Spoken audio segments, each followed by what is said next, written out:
Okay, welcome back. We're going to end at 18,135 or so. Adjusted, maybe the numbers will change a little bit, but not about 40 points off the highs that we saw earlier in the session.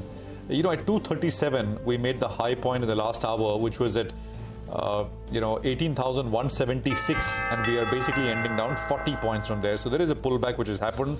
And by the way, we are ending right under the upper end of the daily Bollinger Band, which we put out in the morning, which stands at 18,137. So you're right under it as far as the close is concerned. So that's the Nifty for you.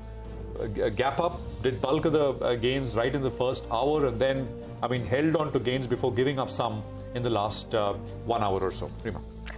Well, by the end of it, the index is up close to about 1/3 of a percentage point. Mid-caps did well. The mid-caps outperform in terms of sectors. The Nifty Metal Index, IT Index, both saw gains of over 1%.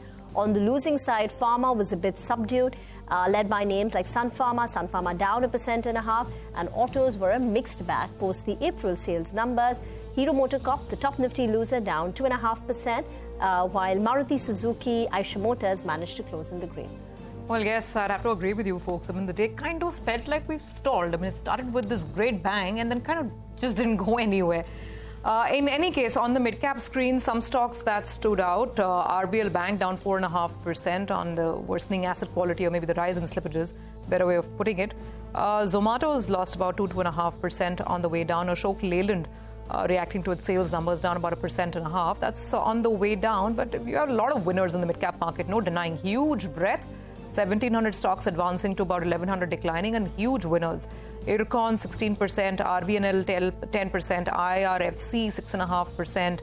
You have stocks like IRB Infra up about 4.5%, BHEL 4%, IDFC First Bank, very robust growth in margins and of course loan growth, 4% up on that stock as well. REC, ONGC. Today was an out-and-out PSU day, by the way. Big moves on a lot of these PSU stocks. Let me throw in a smaller company as well, Parag Milk, good numbers.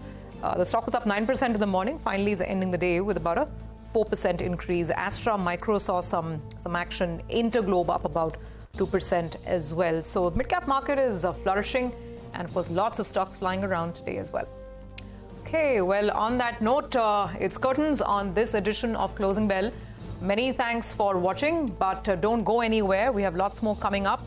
In fact, our special show Commodity Champions up with Manisha in just a bit.